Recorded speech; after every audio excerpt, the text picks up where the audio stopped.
তো এখানে আরেকটা কোয়েশ্চেন আছে, সেটা হলো ইসলাম কিভাবে। আমি যদি বলি যে আলটিমেটলি মুক্তি হলো ইসলামে, তাহলে প্রশ্ন আসবে ইসলাম কিভাবে। তো এই কোয়েশ্চেনের অ্যান্সারটাও আমি প্রথম কোয়েশ্চেনের সাথে ট্যাগ করতে চাই। প্রথম কোয়েশ্চেনে আমরা তিনটা বিষয় নিয়ে কথা বলছিলাম: সরকার বদল, সংস্কার আর বিপ্লব। এখন এক এক করে আমাকে বলেন দেখি, সরকার পতনের মাধ্যমে কি ইসলাম আসবে? না, আসা সম্ভব না। একটা সরকার গিয়ে আরেকটা সরকার আসবে, আসলো তো ইসলাম আসবে না। আচ্ছা আমাকে বলেন, সংস্কারের মধ্য দিয়ে আসবে কিনা? সংস্কারের মধ্যে এটা সম্ভব না, কারণ আপনি যে সিস্টেমটার মধ্যে আছেন সেটা হলো একটা সেকুলার লিবারাল, একটা সেকুলার ব্যবস্থা। এই ব্যবস্থাটা মৌলিকভাবে ইসলামের সাথে সাংঘর্ষিক। এখন আপনি কিভাবে সংস্কার করে করে এটাকে ইসলামে নিয়ে যাবেন? পসিবল না। আমি আপনাকে একটা এক্সাম্পল দিই। সংস্কারের সবচেয়ে বহুল ব্যবহৃত পদ্ধতি কি? ডেমোক্রেসি। ডেমোক্রেসি হলো ইনহেরেন্টলি একটা রিফর্মিস্ট অ্যাপ্রোচ, একটা রিফর্মিস্ট মেথড। ডেমোক্রেসি কি করা হয়? একটা ব্যবস্থার মধ্যে মৌলিক বিষয়গুলোর ব্যাপারে আমরা একমত, এর মধ্যে আমরা কিছু পরিবর্তন আনতে চাই, কিছু বিষয়ে মতপার্থক্য আছে, এগুলো আমরা সলভ করতে চাই। এই জায়গায় ডেমোক্রেসি কাজ করে, এবং ডেমোক্রেসি কাজ করে ইনক্রিমেন্টাল বা গ্র্যাজুয়াল চেঞ্জের মাধ্যমে। এখন আপনি আমাকে বলেন, আপনি কিভাবে অ্যাকচুয়ালি এই প্রসেসে সেকুলার রাষ্ট্র থেকে ইসলামী ব্যবস্থায় যাবেন? আমি আপনাদের বাংলাদেশের এক্সাম্পল দিই। বাংলাদেশে যে ইসলামী দলগুলো আছে যারা ডেমোক্রেটিক পদ্ধতিতে অংশগ্রহণ করছে, তাদের সবার ভোট যদি আপনি মেলান কোনো একটা নির্বাচনে, 30টার মতো আসন তারা পায় নাই, লেস দেন 30, 300টার মধ্যে লেস দেন 30, লেস দেন 10%। ওকে, আচ্ছা, তার মানে তারা যে এককভাবে ক্ষমতা যাবে এটাও আসলে ফিজিবল না। বাট তর্কের খাতিরে আমি ধরলাম এটা হইল। মনে করেন বাংলাদেশের কোনো একটা ইসলামী দল অথবা সবগুলো ইসলামী দলের কোনো একটা জোট, তার 160টা আসন পেয়ে গেল, ক্ষমতায় গেল, আলহামদুলিল্লাহ, অনেকে বলে ফেলবে ঠিক আছে গেল। তারপর কি হবে? তারপর কিভাবে ইসলাম আনবেন আপনি? আপনি সংবিধান পরিবর্তন করে করে আনবেন? পসিবল না। কি পরিবর্তন করবেন? আপনার সংবিধান আপহেল্ড করতে হবে। এটা শপথ নিয়ে আপনি গেছেন। আপনি যদি বলেন যে ঠিক আছে, সংবিধানের মধ্যে আপনি লিখে দিলেন যে কোরআন সুন্নাহ বিরোধী কোনো আইন করা হবে না, তাহলে হয়ে গেল শরিয়া আইন? না, হবে না। এর চেয়ে অনেক সুন্দর সুন্দর কথা পাকিস্তানের সংবিধানে আছে, চমৎকার চমৎকার সব কথাবার্তা আছে, but at the end of the day ওটা স্টিল একটা সেকুলার রাষ্ট্র। কাজে সংস্কারের মাধ্যমে আপনি জিনিসটা করতে পারবেন না। এবং দেখেন, এই যে আমরা যে আলোচনাগুলো শুনতেছি বিপ্লব গণঅভ্যুত্থান নিয়ে, ওখানে কিন্তু এই কথাগুলো আসতেছে যে গণঅভ্যুত্থানের বৈধতা আপনি সংবিধান থেকে পাবেন না। গণঅভ্যুত্থান করতে হলে সংবিধানের বাইরে গিয়ে করতে হবে। কথাগুলো আসতেছে না? নতুন গঠন করতে হলে পুরনো সংবিধান দিয়ে হবে না। তো আপনি যদি এতটুকু কাজ সংবিধানের মধ্যে না করতে পারেন, আপনি সেকুলারিজম থেকে ইসলামী ব্যবস্থা যাবেন, সেটা আপনি কেমনি সংবিধানের মধ্যে দিয়ে করবেন, বা কেমনি এই প্রসেসের মধ্যে করবেন? এটা আনরিয়ালিস্টিক, ইট ইজ পসিবল না, ইম্পসিবল। এখানে আরো অনেকগুলো বিষয় আসলে আছে, অত কথা বললাম না, সময় হয়ে যাচ্ছে। দুটো পয়েন্ট বলি। আপনি দেখেন মিশরে, আলজেরিয়াতে ইসলামিস্টরা ক্ষমতায় আসছিল, কিন্তু ডিপ স্টেট তাদের বিরুদ্ধে কু করছে, তাদেরকে সরাই দিচ্ছে। তিউনিসিয়াতে সেম জিনিস হয়েছে, কিন্তু তিউনিসিয়াতে যারা ক্ষমতায় আসছিল তারা ইসলামিস্ট ছিল না, তারা ছিল সাবেক ইসলামিস্ট, যারা পরবর্তীতে লিবারাল ডেমোক্রেট হয়েছে, তাদেরকেও কু করে সরাই দিয়েছে। এবং এই ব্যবস্থায় যারা গেছে তারা নিজেরা চেঞ্জ হয়ে গেছে। 1980-র দশকে অনেকগুলো মুসলিম দেশের ইসলামী মুভমেন্ট গুলা অনেক তর্ক বিতর্কের পর একটা সিদ্ধান্ত নিয়েছিল যে ঠিক আছে, আমরা ইসলাম কায়েমের জন্য ডেমোক্রেটিক পদ্ধতি ইউজ করবো। এটার উদ্দেশ্য কি? আমরা ক্ষমতায় যাব, তারপর আমরা ধীরে ধীরে ইসলাম কায়েম করার চেষ্টা করবো। ভালো উদ্দেশ্য।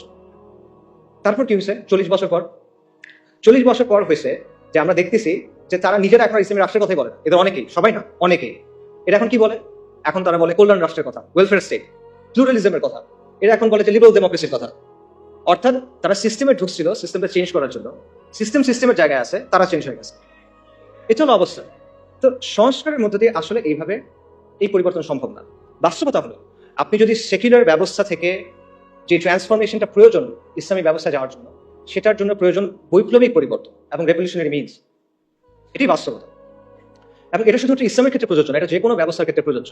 যখন পৃথিবীতে রাজতন্ত্রের বদলে রিপাবলিক আসে, তখন সেটা বৈপ্লবের মাধ্যমে আসে, বৈপ্লবিক পদ্ধতির মাধ্যমে আসে, এবং এটা একটা ঐতিহাসিকভাবে প্রমাণিত সত্য। এটা এমন একটা কনক্লুশন যেটা অ্যাভয়েড করা সম্ভব না। আপনি ধাপে ধাপে চিন্তা করেন। আপনি যদি মুসলিম হন, আপনাকে শরিয়া চাইতে হবে, নন নেগোসিয়েবল। কেউ মুসলিম, সে শরিয়া চায় না, এটা পসিবল না, এটা কুফর। কেউ যদি মনে করে ইসলামের চেয়ে ওই জিনিসটা বেটার, কেউ যদি মনে করে ইসলামের চেয়ে ওই জিনিসটা অগ্রাধিকার পাওয়ার মতো, কেউ যদি মনে করে দুটো সমান, এটা কুফর রাখবে। অর্থাৎ যদি মুসলিম হয় তাকে শরিয়া চাইতে হবে। আর সেকুলার ব্যবস্থা মৌলিকভাবে ইসলামী ব্যবস্থাতে সাংঘর্ষিক, এই দুটা কোএক্সিস্ট করতে পারে না। একটা আরেকটাকে ডমিনেট করার চেষ্টা করবে, সেটা হবে না। আচ্ছা, এবং আমরা দেখতেছি যে সেকুলার ব্যবস্থাকে সংস্কারের মাধ্যমে চেঞ্জ করে করে আপনি আলটিমেটলি ইসলামী ব্যবস্থায় যেতে পারতেছেন না। তাহলে অপশন কি বাকি থাকে আপনার? বৈপ্লবিক পরিবর্তন ছাড়া আপনার আর কোনো অপশন বাকি থাকে না। কিন্তু বৈপ্লবিক পরিবর্তন নিয়ে আসলে আমাদের মধ্যে অনেক ভুল ধারণা আছে। বাস্তবতা হলো যে আমাদের চিন্তা ভাবনাগুলো আসলে বেশিরভাগ সময় খুব রেটরিক ভিত্তিক। আমরা ঢালাও কথাবার্তা বলি, আমরা অনেক আবেগ কথাবার্তা বলি, আমরা অনেক জজবার কথা বলি, কিন্তু আমরা দলিল, আদিল্লা, রিয়ালিটির অ্যানালিসিস, লজিক এগুলোর দিকে তাকাই। আমরা অনেক সময় চিন্তা করি যে বিপ্লব মনে হয় একটা ওভারনাইট ব্যাপার, রাতারাতি হয়ে যাবে। অথবা আমরা মনে করি যে আমি যা করতেছি করতে থাকবো, একদিন ডাক দিবে কেউ একজন, বিপ্লব হয়ে যাবে। ব্যাপারগুলো এরকম না আসলে। এখানে কিছু ম্যাটেরিয়াল কন্ডিশনস আছে, অথবা আপনি বলতে পারেন যে এখানে কিছু আসবাবের দুনিয়ার কিছু শর্ত আছে যেটা আপনার পূরণ করতে হবে, সেটা পূরণ না করলে আপনি এটা পারবেন না। একটা এক্সাম্পল দেয়, পানি কখন ফুটে? পানির বয়লিং পয়েন্ট কত? 100°C। এটা কি মুমিনের জন্য একরকম, কাফেরের জন্য আরেক রকম? না, এটা সবার জন্য সেম। কেন সেম?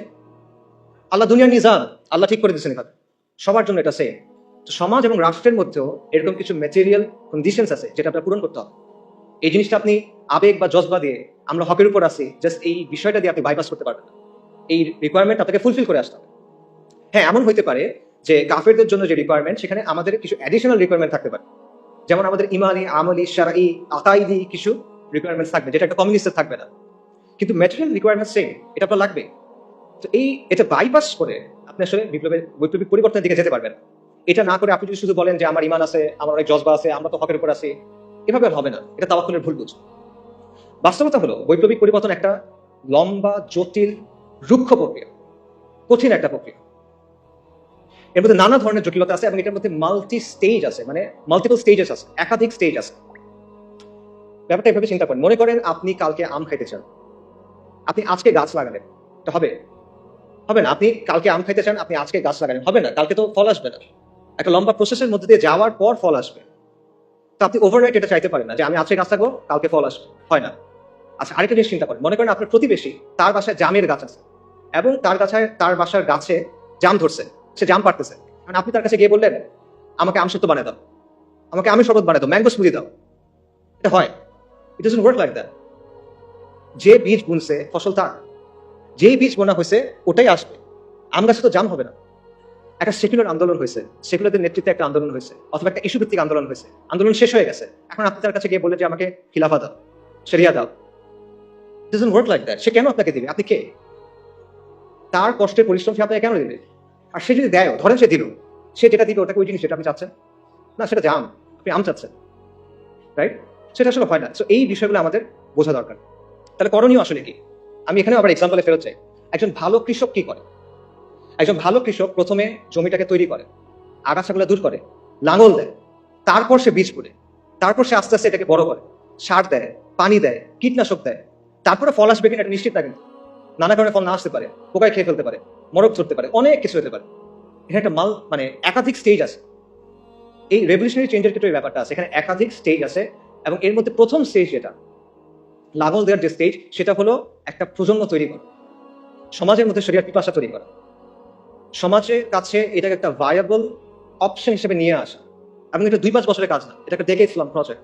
এটা আপনি বাইপাস করতে পারবেন না। এবং এটা কিন্তু একটা স্টেজ, এরপরে আরো স্টেজ আছে। আপনি লাঙল দিচ্ছেন শুধু, এরপর বীজ বুনতে হবে, গাছটা আস্তে আস্তে বড় করতে হবে, সার দিতে হবে, এটসেট্রা এটসেট্রা।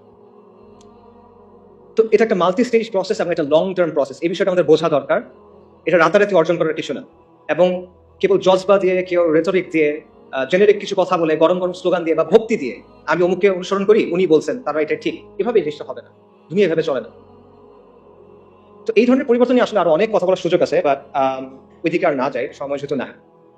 আমি যেটা বলবো সেটা হলো যে আপনি সংস্কারের পথ বেছে নেবেন না বৈপ্লবিক পরিবর্তনের পথ, এটা আপনার ডিসিশন, এটা আমি আপনাকে বলে দিব না। আমি শুধু আপনাকে এইটুকু বলবো যে ডিসিশনটা ভেবে চিন্তে নেয়, বুঝে শুনে নেয়, এবং সৎ হন নিজের সাথে এবং অন্যের সাথেও সৎ হন। ধরেন কেউ মনে করলো যে আসলে সংস্কারের পদ্ধতি নিতে হবে, কারণ বাংলাদেশের যে জিওপলিটিক্যাল লোকেশন, আমাদের সমাজের যে অবস্থা, আমাদের প্রতিবেশী দেশ, এরকম অনেকগুলো বিষয় আছে যার কারণে এখানে আসলে বৈপ্লবিক পরিবর্তন সম্ভব না। এটা করতে গেলে লাভের চেয়ে ক্ষতি বেশি হবে। তাই আমি যেটা করব, আমি অল্প স্বল্প ভালোর জন্য চেষ্টা করব, সংস্কারের কিছু চেষ্টা করব। আমার উদ্দেশ্য হবে মুসলিমদের স্বার্থ সংরক্ষণ করা, আমার উদ্দেশ্য হবে আমর বিল মারুফ নাহি আনিল মুনকার। ঠিক আছে, এটা একটা ভায়াবল পজিশন হয়তো হতে পারে। আপনি এই পজিশন যদি নেন, তাহলে আপনার দায়িত্ব হলো নিজের কাছে স্বীকার করা এবং মানুষের কাছে বলা যে এটা আমার পদ্ধতি, এই পদ্ধতি ইসলাম আসবে না, এটা আপনার বলতে হবে। আপনি সংস্কারের পদ্ধতি নেবেন কিন্তু আপনি বলবেন যে আমি বিপ্লব করতেছি, এটা হলে হবে না। আপনি এমন কোনো প্রতিশ্রুতি দিবেন না যেটা আপনি ডেলিভার করতে পারবেন না। Don't promise something that you can deliver, right? এটা ধোঁকাবাজি, পিওর ধোঁকাবাজি। এই চেষ্টা করে দেবেন। আপনি বলেন যে না আমি পারবো, আমি এতটুকু জানি ভাই, আমি এতটুকু করছি, আই ক্যান রেসপেক্ট দ্যাট, কিন্তু যেটা নাই ওটা বলে লাভ নেই। একইভাবে আপনি যদি বৈপ্লবিক পথ নেন, তাহলে রেটোরিক্যাল আলাপ, ভক্তির আলাপ, এই জিনিসপত্রগুলো ছেড়ে দিয়ে আপনি প্র্যাকটিক্যাল রিয়েলিস্টিক আলাপে আসেন। আপনি ম্যাটেরিয়াল কন্ডিশনগুলো নিয়ে চিন্তা করেন, ঠিক আছে? এবং এইসব চিন্তা বাদ দেন যে মনে করেন হঠাৎ কোনো একটা ঘটনা ঘটবে, হঠাৎ ডাক আসবে আর আমরা সবাই রাস্তায় নেমে যাবো, ইনকিলাব ইনকিলাব, ইন্তিফাদা ইন্তিফাদা। না, এটা লম্বা প্রসেস, যেটা আগে বলতেছিল। কাজে মোট কথা হলো যে সংস্কার বা বিপ্লব আপনি যেই পথই নেন, it's your choice, no problem. বা বুঝে শুনে নেন, নিজের অবস্থানের ব্যাপারে সৎ হন, ধোকাবাজি করেন না, মানুষের সাথে না, নিজের সাথে না, তরুণদের সাথে না। এটা অনেক বড় একটা দায়।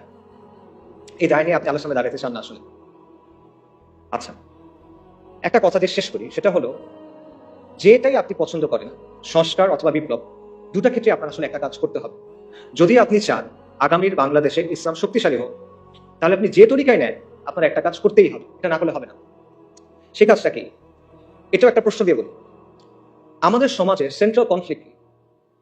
আমাদের সমাজে প্রধান দ্বন্দ্ব কি? প্রধান দ্বন্দ্ব কি আমি বোঝাই। মনে করেন রাসূলুল্লাহ সাল্লাল্লাহু আলাইহি সাল্লাম যখন নবুয়ত পাইলেন, তখন পৃথিবীতে কিন্তু অনেক ঘটনা ঘটতেছিল। রোমান আর পার্সিয়ানদের মধ্যে যুদ্ধ চলতেছিল, ব্যাপক যুদ্ধ, অনেক বছর ধরে। আরবে বিভিন্ন রাজাদের মধ্যে যুদ্ধ চলতেছিল। জাজিরাতে কুরাইশের বিভিন্ন গোত্রের মধ্যে রেষারেষি চলতেছিল, আমরা জানি, বনু উমাইয়া, বনু হাশিম, নানা কাহিনী। আফ্রিকাতে অনেক সাম্রাজ্য ছিল, তাদের মধ্যে যুদ্ধ চলতেছিল। এইসবের মাঝখানে আপনি যদি ওই সময়ের একটা পেপার পাইতেন, মনে করেন ওইখানে আসলে রাসূলুল্লাহ সাল্লাল্লাহু আলাইহি ওয়াসাল্লামের নিউজটা যখন নবুয়ত পাইছেন, এটা কোথায় আসতো? মনে করেন 8 নাম্বার পেজে ছোট্ট একটা ইঞ্চি করে একটা খবর আসতো, তাই না? কিছু না আসলে মনে করতে মানুষ, but at the end of the day এটাই ছিল মূল ঘটনা। যদি আমরা পৃথিবীর একটা হিস্ট্রি দেখি, রাসূলুল্লাহ সাল্লাল্লাহু আলাইহি ওয়াসাল্লাম হলেন বা আম্বিয়া কেরাম হলেন মূল ক্যারেক্টার, এবং তাদের সাথে যেগুলো ঘটতেছে এগুলো হলো মূল স্টোরি লাইন, বাকি সবকিছু হলো সাইড ক্যারেক্টার, সাইড কোয়েস্ট, পার্শ্ব চরিত্র, রাইট? তার মানে ওই সময় পৃথিবীতে মূল কনফ্লিক্ট কোনটা ছিল? ইমান বনাম শিরক, তাওহীদ বনাম শিরক, ইমান বনাম কুফর, দ্যাটস ইট। সিমিলারলি আপনার চিন্তা করতে হবে যে আমাদের সমাজে মূল কনফ্লিক্ট কোনটা। কারণ আপনি যখন মূল কনফ্লিক্টে ফোকাস করবেন, তখন আপনি একটা সমাজকে একটা পরিণতির দিকে নিতে পারবেন, বলে পারবেন। তা আমাদের সমাজে সেন্ট্রাল কনফ্লিক্ট কোনটা? আমরা অনেক কথাবার্তা বলি, আগে বলা হয়তো আওয়ামী লীগ বনাম বিএনপি, ভারত বনাম আমেরিকা বা ভারত বনাম চায়না, শাহবাগ বনাম অ্যান্টাই শাহবাগ, ফ্যাসিজম বনাম অ্যান্টাই ফ্যাসিজম, অনেক কথা বলা হয়। But at the end of the day এগুলো কোনোটাই আমাদের সমাজের সেন্ট্রাল কনফ্লিক্ট না। এগুলো যদি সলভ হয়ে যায়, তাও আপনি বিজয় পাচ্ছেন না, মুক্তি পাচ্ছেন না, যেটার কথা আমরা বললাম। মনে করেন প্রো ইন্ডিয়া গভর্নমেন্ট চলে গিয়ে একটা প্রো আমেরিকান গভর্নমেন্ট আসলো, সমাধান হয়েছে? মনে করেন ফ্যাসিস্ট গভর্নমেন্ট চলে গিয়ে একটা অ্যান্টাই ফ্যাসিস্ট গভর্নমেন্ট আসলো, সমাধান হয়েছে? মনে করেন কালকে থেকে শাহবাগ নাই বাংলাদেশে, সমাধান হবে? পাকিস্তানে তো শাহবাগ নাই, পাকিস্তানে তো শান্তি নিকেতনই এই সেকুলাররা নাই, কিন্তু সেখানে তো লিবারেল সেকুলার এই সমাজটা নিয়ন্ত্রণ করে। বাংলাদেশের আগে পাকিস্তানে ট্রান্সজেন্ডার আইন পাস হয়ে গেছে, কিভাবে? সেখানে তো শাহবাগই নাই। তো শাহবাগই ব্যানিশ করে দেন, আপনার সমস্যার সমাধান হচ্ছে না। সমাধান হলো মূল কনফ্লিক্টের জায়গাটা, এবং মূল কনফ্লিক্টটা হলো ইসলাম বনাম সেকুলারিজমের দ্বন্দ্ব, আল্লাহর আইন বনাম গায়রুল্লাহর আইনের দ্বন্দ্ব, আল্লাহ শরিয়া বনাম মানুষের শরিয়ার দ্বন্দ্ব, ইসলাম বনাম মানুষের বানানো তন্ত্রমন্ত্রের দ্বন্দ্ব। এটাই হলো মূল কনফ্লিক্ট। আল্লাহ আযza ওয়া জাল্লা কোরআনে কি বলছেন? সব আম্বিয়া কিরামকে কোন দাওয়াত দিয়ে পাঠানো হয়েছে, নবী রাসূলকে কোন দাওয়াত দিয়ে পাঠানো হয়েছে? আল্লাহ আযza ওয়া জাল্লা বলেছে, ওয়ালাকাদ বা'আসনা ফি কুল্লি উম্মাতির রাসূলান আন ইবুদুল্লাহা ওয়াজতানিবুত তাগুত। আমি প্রত্যেক উম্মার কাছে রাসূল প্রেরণ করছি এই মর্মে যে তোমরা আল্লাহর ইবাদত করো, তাগুতকে বর্জন করো। কুফর বিত তাগুত ওয়া ঈমান বিল্লাহ। এখন আপনি আমাকে বলেন, যদি আপনি আল্লাহর উপর বিশ্বাস আনেন, তাহলে আপনি আল্লাহর আইনকে বাদ দিতে পারবেন? পসিবল? পসিবল না। আপনি যদি আল্লাহর উপর বিশ্বাস আনেন, আপনি গায়রুল্লাহর আইন মেনে দিতে পারবেন? পসিবল না। তাহলে আপনি যদি ঈমান বিল্লাহ এবং কুফর বিত তাগুত চান, তাহলে অবশ্যই আপনাকে মানতে হবে যে ইসলাম এবং সেকুলারিজমের মধ্যে একটা প্রচন্ড দ্বন্দ্ব আছে, এবং এটাই আসলে সবচেয়ে বড় দ্বন্দ্ব। আপনাকে কেউ বাধ্য করতেছেন আজকে যে তুমি গিয়ে লাত মানাত উজ্জার সামনে গিয়ে সিজদা করো, কেউ আপনাকে বলতেছে না যে তুমি হুবালের সামনে গিয়ে একটা জিনিস কোরবানি করো, কেউ বলবে না। কিন্তু সে কি বলবে? আল্লাহর আইন ছাড়ো, গায়রুল্লাহর আইন ধরো, সেটা আপনাকে বলবে। সো এইটাই হলো সেন্ট্রাল কনফ্লিক্ট, এবং এই বিষয়টাকে আমাদের দাওয়ার মূল ভিত্তি বানাইতে হবে, এবং আমাদেরকে এটা সমাজের মূল প্রশ্নে পরিণত করতে হবে, যেটা আমরা পারি নাই। এখানে আমরা স্পেকটাকুলারলি ফেল করছি। বাংলাদেশের সাধারণ মানুষ যখন তার ভবিষ্যৎ নিয়ে চিন্তা করে, সে কি বলে? দেখেন, সে কিসের কথা বলে? সে বলে ডেমোক্রেসির কথা, সে ভোটের কথা বলে, সে অর্থনীতির কথা বলে, কিন্তু সে কিন্তু শরিয়ার কথা বলে না। এটা সেকুলারদের সাফল্য যে তারা তাদের স্লোগান, তাদের চিন্তাগুলো মানুষের কাছে পৌঁছে দিতে পারছে, এবং আমাদের ব্যর্থতা যে এত ইম্পর্টেন্ট একটা বিষয় আমরা মানুষের কাছে পৌঁছে দিতে পারি নাই। কাজে যদি আমরা ইসলামের বিজয় চাই, তাহলে অথবা আমরা ইসলামকে শক্তিশালী করতে চাই, আবারও বলতেছি, আপনি সংস্কার চান অথবা আপনি বিপ্লব চান, এই কাজটা আপনার করতেই হবে। ইসলাম এবং সেকুলারিজমের মধ্যে যে দ্বন্দ্ব, এটাকে আপনার সমাজের সেন্ট্রাল কনফ্লিক্টে পরিণত করতে হবে। বাকি সবকিছু সেকেন্ডারি। হ্যাঁ, অবশ্যই ব্যক্তি পর্যায়ে আপনি দাওয়া করবেন ঈমান, আমল, আকীদার, অফকোর্স এটা বাদ যাবে না। বাট যখন আপনি সামষ্টিক পর্যায়ে যাবেন, সমাজের কথা বলবেন, তখন এটা আপনার দাওয়ার মূল কেন্দ্র হতে হবে। পাশাপাশি আরেকটা জিনিস আপনাকে করতে হবে, সেটা হলো মানুষের জীবনের সাথে যে জড়িত যে বিষয়গুলো আছে, যেগুলো নিয়ে মানুষ কনসার্ন, সেগুলো নিয়ে আপনার কথা বলতে হবে, এবং সেটা বলতে হবে ইসলামের জায়গা থেকে। এবং এটাও নবী রাসূলদের দাওয়ার সুন্নাত। নবী রাসূলগণ তাওহীদের দাওয়াত দিয়েছেন, অবশ্যই সত্য, একই সাথে তারা কিন্তু সমাজের জুলুম এবং অনাচারের বিরুদ্ধে কথা বলছে। ফিরআউন বনী ইসরাইলকে বন্দী করে রাখছিল, তাদের উপর জুলুম করতেছিল। আল্লাহ যখন মূসা আলাইহিস সালামকে ফিরআউনের কাছে পাঠালেন, মূসা আলাইহিস সালাম গিয়ে কি বললেন? আল্লাহর ইবাদত করো, আল্লাহর উপর ঈমান আনো, বনী ইসরাইলের উপর জুলুম করা বন্ধ করো, বনী ইসরাইলকে ছেড়ে দাও। লূত আলাইহিস সালাম তার কওমকে কি বললেন? যে তোমরা এই বিকৃত কাজ ছেড়ে দাও। তারা কিন্তু ঈমান আনে নাই তখন, তাও তিনি এটা বলতেছেন। শুআয়ব আলাইহিস সালাম মাদিয়ানবাসীকে কি বলছেন? যে তোমরা আল্লাহর উপর ঈমান আনো এবং ওজনে কম দিও না, পরিমাপে কম দিও না, কারণ ওটা ছিল ওই সমাজের সবচেয়ে বড় সমস্যা। কাজে এটা পরিষ্কার যে নবী রাসূলগণ শুধুমাত্র তাদের জাতিকে তাওহীদের দাওয়াত দেন নাই, পাশাপাশি সমাজের যে বিরাজমান সমস্যাগুলো ছিল, বড় বড় সমস্যা, সেগুলো নিয়ে তারা কথা বলছেন, এবং এটা আপনাকেও করতে হবে। এটা আম্বিয়া কেরামের দাওয়াত সুন্নাহ, এবং এটা আমাদের করতে হবে। আমরা বলি যে ইসলাম হলো কমপ্লিট কোর অফ লাইফ, তাহলে দ্রব্যমূল্যের সমস্যা, বেকারত্বের সমস্যা, যে বিষয়গুলো নিয়ে মানুষ পেরেশান থাকে, এগুলো ইসলামের মধ্যে নাই, এগুলো শরিয়ার বিষয় না, আপনি এগুলো নিয়ে কথা বলবেন না? কেন বলবেন না? তাহলে এটা Islamic complete core of life কিভাবে হলো? আপনার কথা তো আপনার কাজের সাথে মিলবে না তখন। এই কাজটা আমাদের করতে হবে, এবং এটা শুধু, আবারও আমি বলতেছি, এটা শুধু ঢালাও বক্তব্য দিয়ে হবে না। আপনার প্র্যাকটিক্যাল সমাধান তার সামনে আনতে হবে, আপনার প্র্যাগম্যাটিক সমাধান তার সামনে আনতে হবে ইসলামের জায়গা থেকে। আপনি এটা বলতে হবে না যে ইসলাম সব সমস্যার সমাধান দেয়। আপনার বলতে হবে ইসলাম অমুক সমস্যার সমাধান এইভাবে দেয়, এবং এটা হলো বেস্ট সমাধান, এটা আপনার বলতে হবে। এবং এইভাবে, এমন ভাবে আপনার মানুষের সামনে ইসলামী ব্যবস্থার একটা ভিশন তুলে ধরতে হবে, যাতে করে মানুষ যখন চিন্তা করে ভবিষ্যৎ নিয়ে, তখন সে মনে করবে যে হ্যাঁ, আমি সেরি আছে। এটা আমরা করি না। এখানে আমাদের অবস্থান জিরোর কাছাকাছি, হয়তো 1%, 100 মধ্যে। আমার মনে হয় 1% না। সামারি করি, আপনার উদ্দেশ্য সংস্কার হোক অথবা বিপ্লব। যদি আপনি আগামী বাংলাদেশে ইসলামকে শক্তিশালী করতে চান, আপনার দুটা কাজ করতেই হবে। প্রথম কাজটা হলো ইসলাম ও সেকুলারিজমের যে দ্বন্দ্ব, এটা সমাজের মূল দ্বন্দ্বে পরিণত করতে হবে। এটাকে দ্বন্দ্ব হিসেবে চিহ্নিত করতে হবে, এটাকে দাওয়ার মূল কেন্দ্রবিন্দু বানাতে হবে, এবং এটাকে সমাজের মূল প্রশ্নে পরিণত করতে হবে। কার্যকরীভাবে মানুষের কাছে সেটা আপনার পৌঁছায় দিতে হবে, এবং শুধুমাত্র সমালোচনার মাধ্যমে না, গঠনমূলক আলোচনার মাধ্যমে। শুধু সমস্যা নিয়ে কথা বললে হবে না, সমাধানের কথা বলতে হবে, এবং শরিয়াকে একটা ভায়াবল অপশন হিসেবে আপনি প্রেজেন্ট করতে হবে। দ্বিতীয়ত, সমাজের মধ্যে যে জুলুম আছে, যে অনাচার আছে, যে বিষয়গুলো নিয়ে মানুষ কনসার্ন, সেগুলো নিয়ে আপনার ইসলামের বেসিসে তার পাশে গিয়ে দাঁড়াতে হবে, তার সাথে কথা বলতে হবে, এবং এই দুইয়ের সংমিশ্রণে আপনি সামাজিক শক্তি অর্জন করতে পারবেন। এবং এই জন্য আমাদের আসলে অনেক নতুন নতুন উদ্যোগ নিতে হবে, এবং আমাদের we have to think outside the box.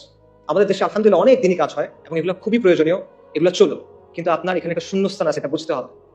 এই শূন্যস্থান পূরণ করার চেষ্টা করতে হবে, এবং এই জন্য অনেক ইনিশিয়েটিভ দরকার, এই জন্য প্রচন্ড ডেডিকেটেড ভাবে কাজ করার মানুষ দরকার, পাগল হয়ে কাজ করবে এমন মানুষ দরকার। You have to be relentless, you have to be tireless, and you have to be proactive. আর কোনো অপশন নাই। এবং এটার অংশ হিসেবে কিছু কিছু উদ্যোগ নেওয়া হচ্ছে। একটা উদ্যোগের কথা আপনারা হয়তো জানেন, একটা লিফলেট আপনারা পাইছেন, ইসলামিক সোশ্যাল অ্যাক্টিভিস্ট নেটওয়ার্ক। ইনশাআল্লাহ এটার ব্যাপারে আপনারা এরপরে আরো জানবেন, এবং আমরা আশা করবো যে আপনারা এটার সাথে থাকবেন, সামিল থাকবেন, এটাকে সাপোর্ট করবেন। এর পাশাপাশিও আসলে আরো অনেক ধরনের উদ্যোগ দরকার, এবং এখানে অনেক যোগ্য মানুষ আছেন, জ্ঞানীগুণী মানুষ আছেন। আমি বলবো আপনারা সবাই এই বিষয়গুলো নিয়ে চিন্তা করেন, আপনার কাজ করতে হবে। কাজ করার সময় এখন, এরপরে এটা আপনি পাবেন না। If not now then when. এখন যদি কাজ না করেন কখন করবেন? যদি আপনি না করেন তাহলে কে করবে? আমার কথা এতক্ষণ শোনার জন্য সবাইকে ধন্যবাদ। আমি স্পেসিফিক্যালি সিয়ানকে এবং রফিক ভাইকে ধন্যবাদ জানাবো অ্যারেঞ্জ করার জন্য। আর জুলাই আন্দোলনের সময় এবং এই বন্যার সময় আমাদের যারা মারা গেছেন, আমরা তাদের সবার রুহের মাগফিরাত কামনা করি। ওয়া আখিরু দাওয়ানা আলহামদুলিল্লাহি রাব্বিল আলামিন। আসসালামু আলাইকুম ওয়া রাহমাতুল্লাহি ওয়া বারাকাতুহু।